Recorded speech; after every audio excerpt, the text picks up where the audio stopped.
All right, guys. So before we get started, let's go ahead and pray, and then we will get into our lesson today. Dear Heavenly Father, I thank you for this good day that you've given to us. I thank you for the time that we have to get into your word. And I just ask that as we go through this, learning about different characters in the Bible, that you'd just help us all to have a mind that is ready and willing to learn from you today, God. Please bless the day. In your name I pray. Amen. All right, so we've been looking at, at least in teen class, we've been looking at different characters through the Bible. And right now we are looking at Abraham. And we've been going through the life of Abraham. And so right now, if you look at the top of our lesson, the title of it is Birth of a Nation. This is our first lesson for our Birth of a Nation. So for the adults, this might be really, you guys might be like, well, this is so easy. Why aren't we getting something a little bit deeper? Well, think of who all we have in here. We got some teens, we got some adults, and for those, if anybody's watching on live stream, if you hear some different people that are reading different passages, understand that there's all different age groups in here that are reading, and I think it's important, at least in my class, I want people reading from the Bible, and some maybe throughout here have never read the Bible before. And so it might be a little bit difficult. I'm not going to force anybody to read, but I do encourage everybody to read along with us. We have on the front page, we have our memory verse. We have some review questions from our previous lesson. And then we will get to our regular, to the questions for our lesson. And then on the back page, we have our passage that we are looking at for this week. And this week we're looking at Genesis chapter 21, verses 1 through 20 is what we're looking at. So if you guys want to open, those of you that have Bibles, if you want to open up to that passage, you can. If not, there is the King James Version. That's the songbook. There is the King James Version passage on the back of your sheet there that you can read along with us.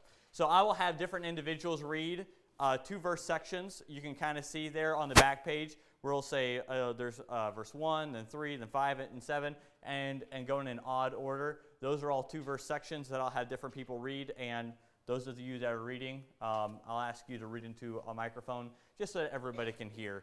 That is in the auditorium.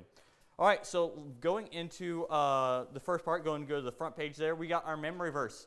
Our memory verse is Proverbs 3, 5, and 6, and I think that this is an important verse to memorize and to apply to our life. It is, trust in the Lord with all thine heart, and lean not into thine own understanding. In all thy ways acknowledge him, and he shall direct thy paths. And it's a really good verse to put to memory, because it's a key part of our Christian lives, and that is trusting in the Lord with all of our heart. It doesn't say just part of our heart. It says all of our heart. And so we're trusting in the Lord with all of our heart and leaning not on our own understanding. Our human understanding will fail us every single time. But as this verse says, we are to trust the Lord with all our heart and lean not onto our own understanding, and in all our ways acknowledge him. And that him is talking specifically about God. Acknowledge God in everything that we do. And if we do these things, he will direct our paths. It's a promise. God will direct our paths. And so let's say it together. Let's repeat after me. Proverbs 3, 5, and 6. Everybody, I want everybody saying it. Proverbs 3, 5, and 6. Trust in the Lord with all thine heart, and lean not unto thine own understanding. In all thy ways acknowledge him, and he shall direct thy paths. Proverbs 3, 5, and 6. And so each month I pick a different memory verse, and this one I pick specifically because we see Abraham fulfilling a lot of these qualities. Sometimes he would fail, and that happens as Christians. We might be trusting the Lord with all our heart and leaning not into our own understandings, but then in all our ways we don't acknowledge him. Sometimes we might not acknowledge him all the time. Then other times we aren't. There might be times where we fulfill everything and God directs our paths. Sometimes where we fall short. And Abraham is no exception. At times, Abraham would fall short. But I want us to understand that he was a man that at times did follow all of these qualities, and God would direct his paths. And he was a man that is in the book of faith, and for a reason, because he did trust in the Lord. So let's go ahead and get into a review from last week. So last week, Abraham was doing some journeying, and he got to I can't really remember where he was going, but he went and visited the Amalek. Sorry, and at this part in the story, when he was going into this town, he was afraid that Amalek would kill him for his wife Sarah, because she was a very beautiful woman, and that seemed to be the culture at that time, is what Abraham was afraid of. And so that's just a brief overview. The teens know it. I'm sorry, adults. Go and read Genesis 20, and you guys can get the full in-depth story from the Bible of what it has in that passage. But let's see, who would like to read Genesis 20, verse 1? It's right there on the top. Or Amber, since you have the mic, why don't you go and do that and answer the question 1 from our review. The first question from the review is, which direction was Abraham journeying? Something simple. But Amber, could you read Genesis 20, verse 1? And Abraham journeyed from thence toward the south country and dwelled between Kadesh and Shur and sojourned in Gerar. Good job. Yeah, so which direction was Abraham journeying? Towards the south country. Simple, just toward the south country. And these questions, they don't really have any specific meaning. I don't pick them for any specific reason. It's just to keep the mind engaged as we go through the passage, and remembering different things as we read the passage. So then, second review question, Evan, I'll pick you. Did God listen to Abraham's prayer? Genesis 20, verse 17, if you could read that for me. So Abraham prayed unto God, and God healed Abimelech and his wife and his maidservants, and they bare children. Good job. Yeah, so did God listen to Abraham's prayer? Yes, he did. Yeah, God did listen to Abraham's prayer. And so what had happened is Abimelech had taken Sarah to be his wife, unknowing that she was already married to Abraham, and God had put a plague on Abimelech's house. And God came to Abimelech and told him, "Hey, why do you have another man's wife in your house?" And Abimelech requested forgiveness and gave Sarah back to Abraham, and God blessed his house again. So then we're going to look at our passages for today. So switch over to your back, the back page. We've got our passage that we're going to be looking at. And whenever I talk to the teens, and I encourage you guys to think of this as well, whenever different individuals are reading it, follow along and really be paying attention, because these aren't just individual verses that mean individual things. You can look at it that way, but I want us to look at this as a story. This is an overall passage that the Bible is telling a story that we can learn something from it. And so I'm going to have different individuals I'm going to call out and read these. But as different individuals are reading, follow along and try to catch the whole story altogether. So I'm going to have Mr. Berta. Would you be able to read? Evan, go ahead and hand that to Mr. Berta. Mr. Berta, just hang on for just a second. I'm going to sign everybody, and then we'll pass the mic along. So Makai, can you read verse 3 and 4 for us? And yeah, on the back page. So just hang on for just a minute. And then what's your name? What? I'm sorry. Jay? Jay, would you mind reading, or do you want somebody else to? You want somebody else to? Antoine, would you mind reading a second for us? Okay, why don't you read 5 and 6, and then Mrs. Golden, would you read? Oh wait, I'm skipping some people. Does anybody right here want to read for me? No, Nigel, would you mind reading for me? All right, Nigel, why don't you do? You had 7 and 8, and then Nigel, why don't you do 9 and 10? Makai, you have you have 3 and 4. Antoine has 5 and 6. Nigel has 7 and 8. Mrs. Golden, can you do 9 and 10 for us? And then Miss Linda, if you can do 11 and 12 for us. Do any of you guys right there want to read for me? No? None of you guys? Okay. Katie, or do you want to read? Okay. You can read, what did I say? 11 and 12, I think. If I messed something up, it's 13 and 14. Thank you, Joanna. 13 and 14. And then, all right, hey, calm down, guys. All right, does anybody else over here want to read for me? Nobody? Gordon, do you mind reading? Okay, why don't you read 15 and 16 for me, Gordon? And then Katie, did I give you one yet? No, Katie. You're going to read 17 and 18, Abigail, 19 and 20. Okay?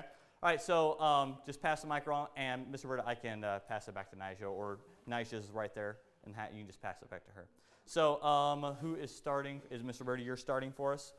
So go ahead and start there in verse 1. And the Lord visited Sarah as he had said, and the Lord did unto Sarah as he had spoken. For Sarah conceived and bare Abraham a son in his old age, at the set time of which God has spoken to him. Good job. Okay. Oh, me? Yep, go ahead. And Abram was in. Oh, snap. And Abram called the name of his son that was born unto him one.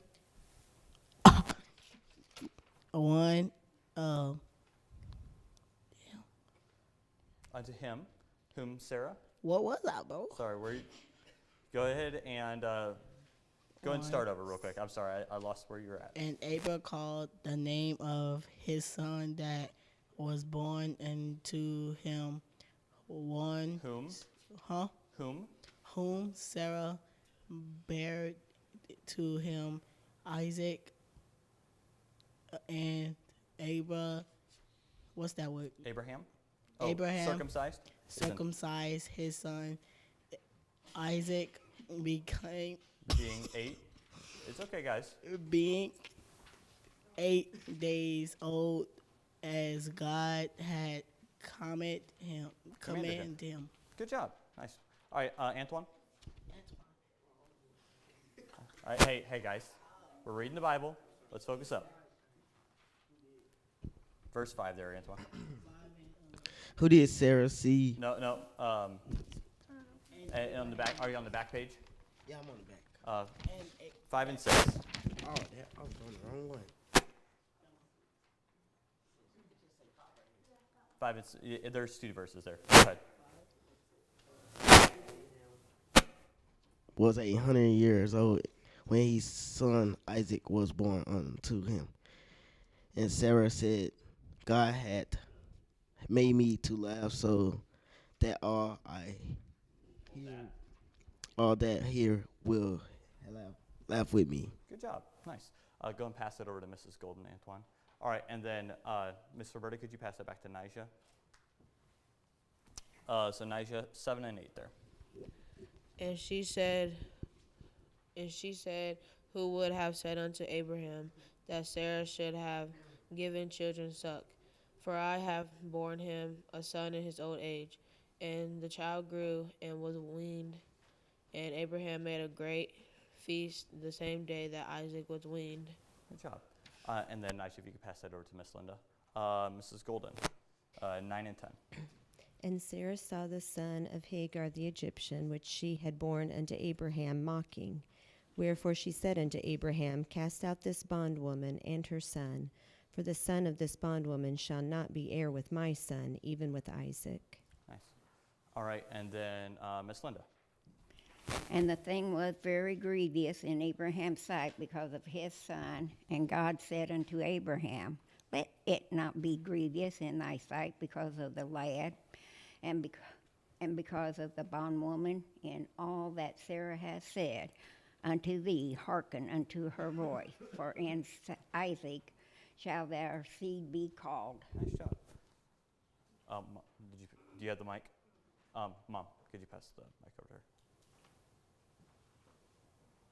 There we go. 11 and 12. 13 and 14. Okay. And also, hold on. And also of the son of the bondwoman. Bond woman. Bound one. Will I make a nation because he is the seed. And Abraham rose up early in the morning and took Bread. and a bottle of water and gave it unto Hagar. put it on her shoulder and the child, Mm-hmm.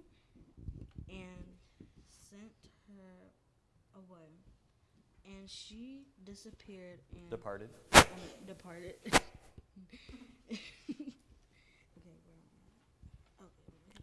Departed and wandered in the wilderness of It's Beersheba. Beersheba. Good job. You did a really good job. All right. And then here, Nigel, do you sub, or Miss Linda? I'll give that back to Gordon. Y'all need a mic? All right. All right. Hey, guys. And the water was spent in the bottle, and she cast the child under one of the shrubs. And she went and sat down over against him a good way off. And as it were a bow shot, for she said, Let me not see the death of the child. And she sat over against him and lifted up her voice and wept. All right, Katie. And God heard the voice of the lad, and the angel of God called to Hagar out of heaven, and said unto her, What aileth thee, Hagar? Fear not, for God hath heard the voice of the lad where he is. Arise, lift up the lad, and hold him in thine hand, for I will make him a great nation. Eyes, and she saw a well of water, and she went and filled the bottle with water, and gave the lad drink. And God was with the lad, and he grew and dwelt in the wilderness, and became an archer. Good job.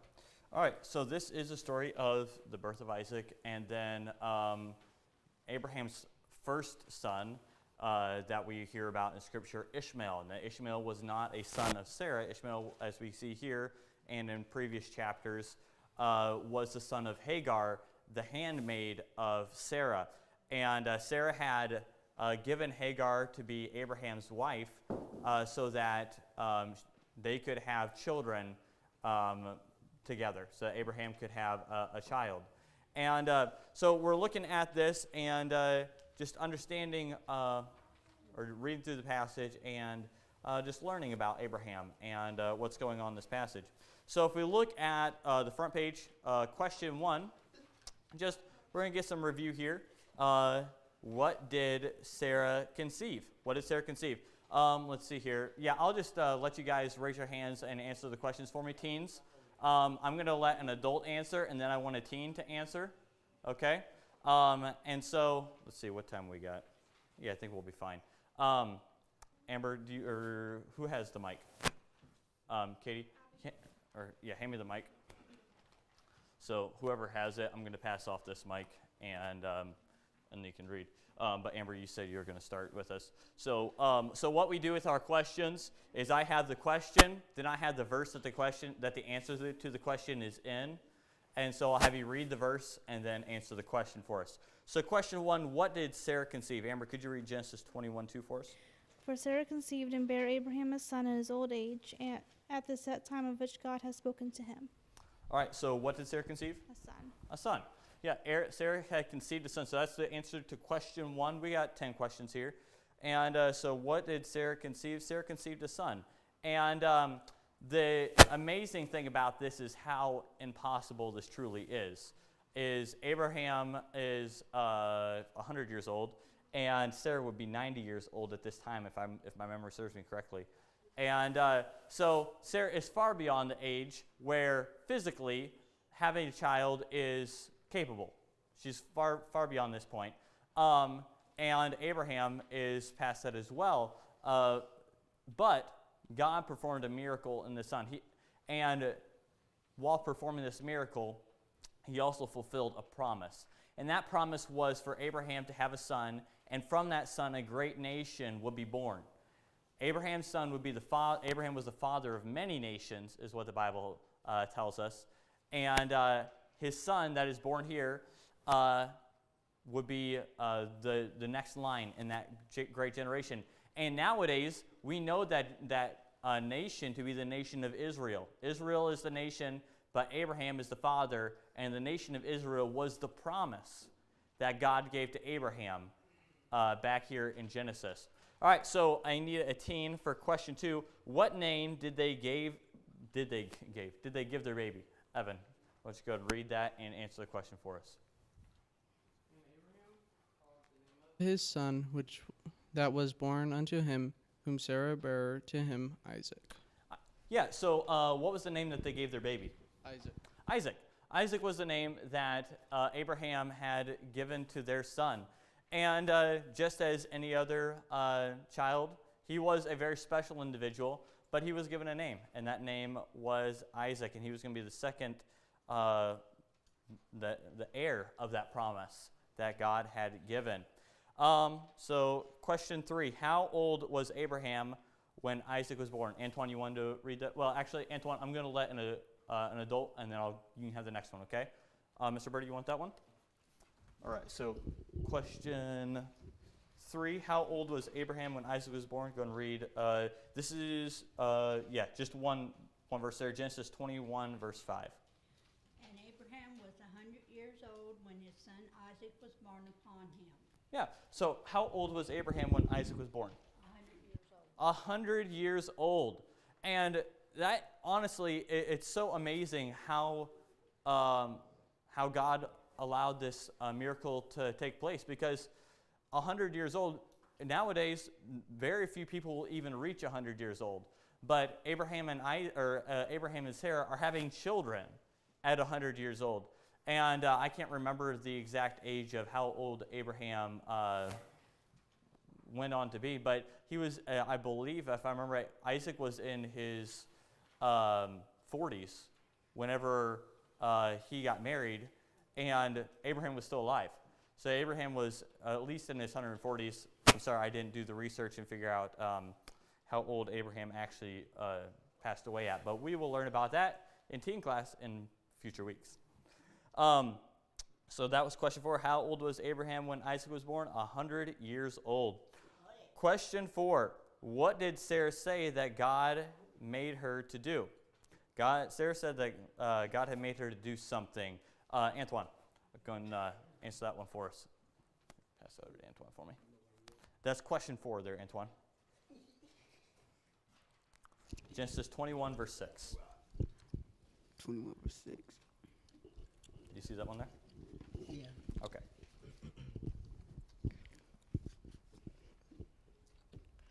God made her laugh. Yeah, God had made her laugh. Can you read the verse for us? I wanted to get the whole verse there. Can you read that Genesis 21, verse 6? And Sarah said, God made me laugh so that all that hear will laugh with me. Yeah, God had told her, thank you very much. God had made her to laugh so that everyone that heard it can laugh with her. And I think it's a little bit ironic because you look back in previous chapters whenever the angels came to the tent and Abraham was sitting outside, and they gave Abraham this promise that Sarah would have a child.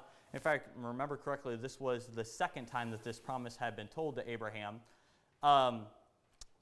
that Sarah had laughed within the tent. And whenever she had laughed in the tent, the angel of the Lord had said to Abraham, why does Sarah laugh? And then Sarah says, I didn't laugh. But now she admits to laughing. And she is telling us here, or the Bible tells us here, that Sarah said, God hath made me to laugh so that all that hear will laugh with me. Because of the ridiculousness of it, she had laughed, but everyone can laugh with her at this time as well. But all in all, this is a great blessing that God has given to them. Sarah has not had a child up into this point. And being 100 years old, that was a great honor for women in the Bible time to have children and to be the mother of many children. And Sarah had been, we might even say, robbed of that blessing up until this point of being able to have children. But in my opinion, and this is just my opinion, that God held this off to test the faith of Abraham, because he wanted to see whether or not this is the man that he wanted to be the father of his people, that he was wanting to have. And that's something that I plan to study even more, it won't necessarily be teen class material, but maybe a sermon in the future we looked a few months ago, I think it was, why God chose Noah and the character traits of Noah. Well, God decided to choose Abraham out of hundreds of, probably even millions of people that were on this earth at this time to be the father of his people. And that says something for an individual. God chose Noah because of the type of man that he was to be the savior of the human race from the flood, from the destruction that God had sent. And so it just says a lot for these different men in the Bible and something for us to learn from these different characters so that we can grow as Christians and really model our lives after these individuals. So that was question 4. Question 5, who did Sarah see mocking at the feast? She was just talking about laughing. Somebody was mocking, and that mocking, when it talks about in the Bible, is making fun of somebody. That's what it's talking about there. Miss Linda, yeah, go ahead, and I think that's question 5 for us. Okay, who did Sarah see mocking at the feast? Yeah, and then go and read the verse for us. And Sarah saw the son of Hagar the Egyptian, which she had born unto Abraham, mocking. Yeah, so who was mocking? Abraham's son. And the son of which wife? Hagar. Hagar, yep. It was the son of Hagar. And now, was that the son that God had promised to Abraham? No, that was not the son that God had promised to Abraham. And in fact, that is a son that we will actually learn about tonight. That is, I'll be preaching this evening, and we'll be looking at this a little bit differently. You guys will get a different outlook on this passage of Scripture of that Paul actually talks about Ishmael and Isaac in the New Testament and uses them as an example for some different things, and we'll look at that this evening. But Sarah saw the son of Hagar the Egyptian mocking, and who was that individual? What was his name? Does anybody know, just off the top of your head? No. Abraham was the father. Does anybody know? It's not. Isaac was Abraham and Sarah's son, but who was the other son? Does anybody know? Ishmael. Yes, Ishmael was the son there. All right. So question 5: who did Sarah see mocking at the feast? You could put Ishmael or the son of Hagar the Egyptian. That's a whole lot more than Ishmael. Question 6: what did Sarah and Abraham do to Hagar? And I just put Hagar, the bondwoman, the mother of Ishmael, just so you kind of get some context there. So what did Sarah want Abraham to do to Hagar? Who wants to do this one for me? I need a teen. Who wants to do it? Yes, number 6 there. Okay, do I have to read the question? Don't read the question, just read the verse there. Genesis 21:10. Okay, Genesis 20. Okay. Wherefore she said unto Abraham, cast out this bondwoman and her son, for the son of this bondwoman shall not be here with my son, even with Isaac. Good job. Yeah. So real quick, what did Sarah want Abraham to do to Hagar and Ishmael? Cast out the bondwoman? Yeah, cast them out. And when it talks about casting them out, it's talking about just as you would cast out your trash, throw your trash away. That's the same type of concept, is throwing it aside. She didn't want it to be around them anymore. She wanted Abraham to remove Ishmael and Hagar from the family, and just to completely leave them on the side of the road. It is like the idea that is given to us there. And when it see here, wherefore she said unto Abraham, cast out this bondwoman and her son. And I find this interesting, for the son of this bondwoman shall not be heir with my son, even with Isaac. And I find it interesting that Sarah believed that Ishmael would be heir to the promise, that the same promise that Isaac was going to be heir to. And we will see, I think, later in this passage what promise God gives to Ishmael. But Ishmael wasn't the son of promise. Ishmael wasn't the one that God had given to them. But Sarah was grieved that this boy was going to be, that was making fun of her child. And so she told Abraham to get rid of him. She didn't want them to be around anymore. And even though that this son was Abraham's child, it was Abraham's child, that she is asking him to just cast off to the side of the road. Question 8 there. Question 8. We're on 7? Oh, sorry, yes. Question 7, did Abraham want to send Hagar and her son away? I need an adult now. Who wants to do this one for me? Who wants to do it? Gordon, go ahead. And God said unto Abraham, let it not be grievous in thy sight because of the lad, and because of thy bondwoman, and all that Sarah hath said unto thee. Hearken unto her voice, for in Isaac shall thy seed be called. Yeah, good job. So did Abraham want to send Hagar and her son away?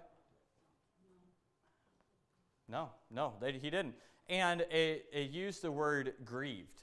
Abraham was, or God talks to Abraham and said, let it not be grievous in thy sight. And that grievous is a sign of, or it just talks about great sorrow. And that's a word that we will use around funerals. At times when a loved one has passed away, we are grieving. It's a time of mourning and grieving. And that is the level of sorrow that Abraham is having for the idea of sending Ishmael and Hagar away. It's his son. And Ishmael has grown up in the family. I believe we believe that he's a teenager or early teen at this time. And so he's an older one. It's Abraham's son that he has raised. And up until this point, I believe that Abraham, or not to this point, but up until the additional promise of a son, and probably up until Sarah became pregnant, that Abraham believed that Ishmael would be part of would be the heir to everything that he had, and so he was treating him as such. Again, that's not necessarily in the Bible, so I want to clarify that, but I definitely think we could understand the mentality that Abraham might have while raising this child, believing that he would be his only son.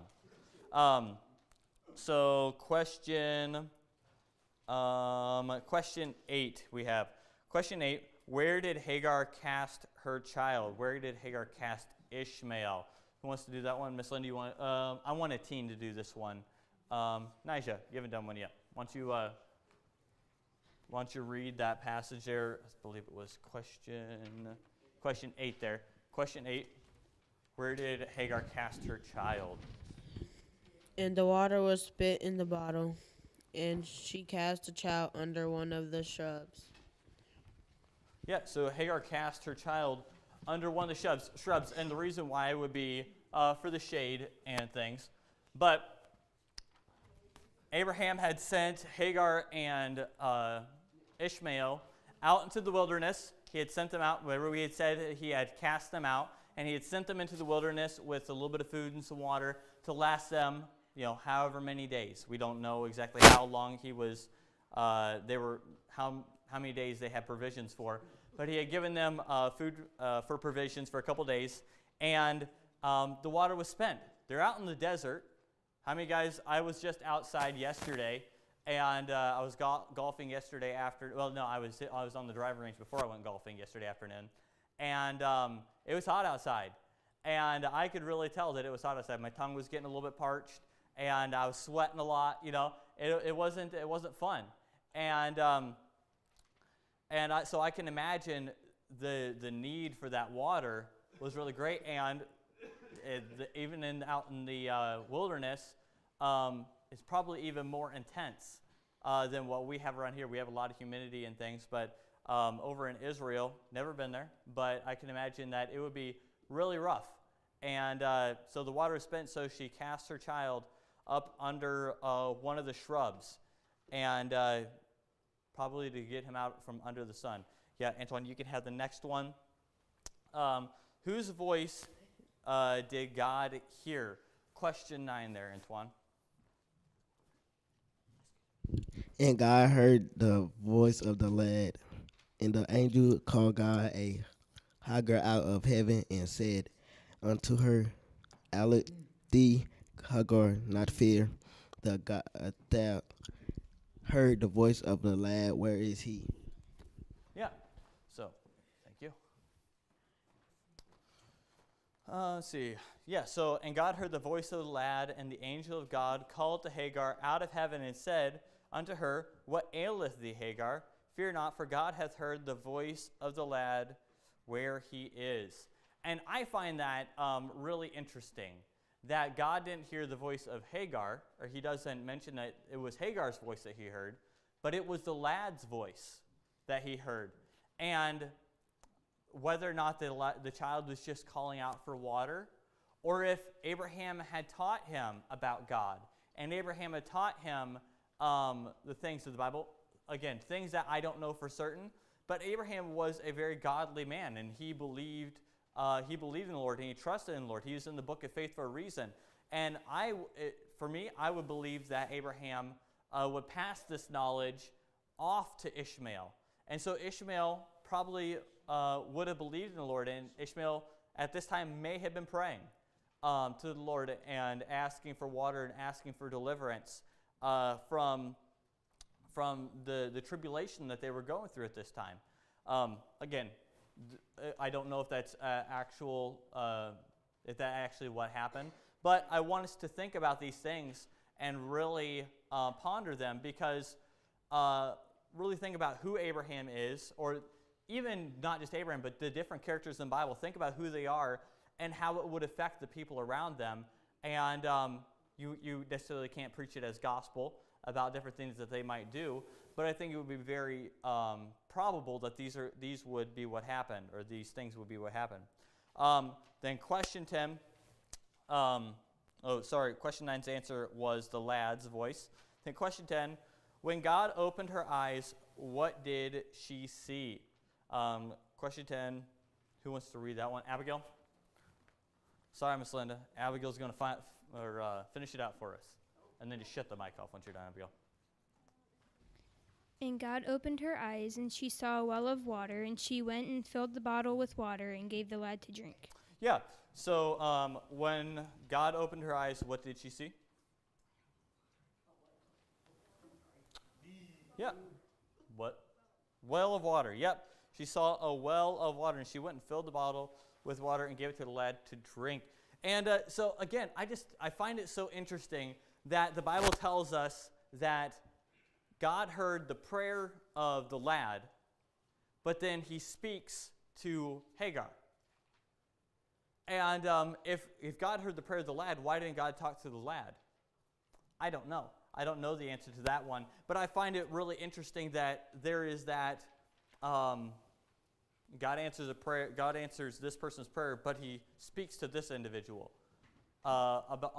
and fulfills the answer to the prayer, and so that individual can minister to the individual that prayed. And so Ishmael may have seen that his answer to prayer came from Hagar bringing him water. And I don't know. I can't tell you for certain. I just find it interesting. For the adults, think about that. Think about how the comparison where God answers this individual's prayer, and by speaking to this individual and allowing them to minister to this individual. This is the only time that I have seen in Scripture, that I remember in Scripture, where God answers prayer like this. There could be other instances. This is just what I know. So when God opened her eyes, what you see, she saw that well of water. There was an answer to prayer. God answered that prayer. And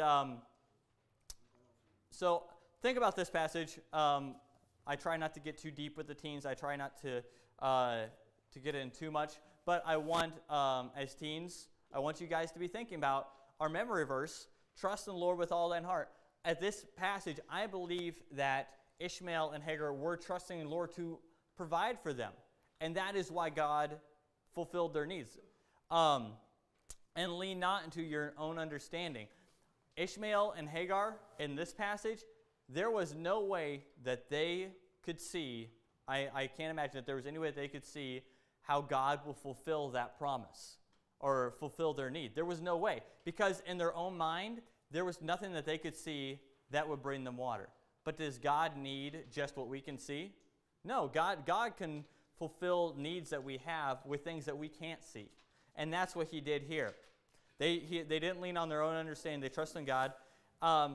And it doesn't really tell us how that they acknowledge God here, but we at least see that they're praying to God, or Ishmael was praying to God, because God said that he heard the prayer of the lad, and or the cry of the lad. And he shall direct thy paths. Later on, just for the adults, God promises at the end of the passage, which actually I think we have in here, and God was, well, it talks about God was with the lad, and he grew and dwelt in the wilderness and became an archer. Oh, sorry, it was in verse 17. And God heard the voice of the lad, and the angel of God called to Hagar out of heaven and said unto her, What aileth thee, Hagar? Fear not, for God hath heard the voice of the lad where he is. Arise, lift up the lad, and hold him in thy hand, for I will make him a great nation. God fulfilled the promise with Isaac that he had initially given, but also he gave another great promise to Ishmael. And I don't know if it was because of Abraham. Very possibly it was.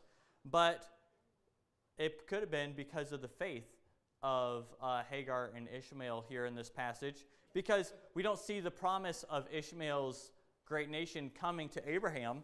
We see it given to Hagar, his mother. And so it could have been because of their faith that Ishmael became a great nation. I personally think that some of it was because of Abraham being the father and the promise that God had given to Abraham. But just some things I want you guys to think about. Go ahead and look at our memory verse. We're going to say that one more time, and then we'll pray and get broken up for the morning service. So let's go ahead and say it all together with me. Proverbs 3, 5, and 6. Trust in the Lord with all thine heart, and lean not unto thine own understanding. In all thy ways acknowledge him, and he shall direct thy paths. Proverbs 3, 5, and 6. And I encourage you guys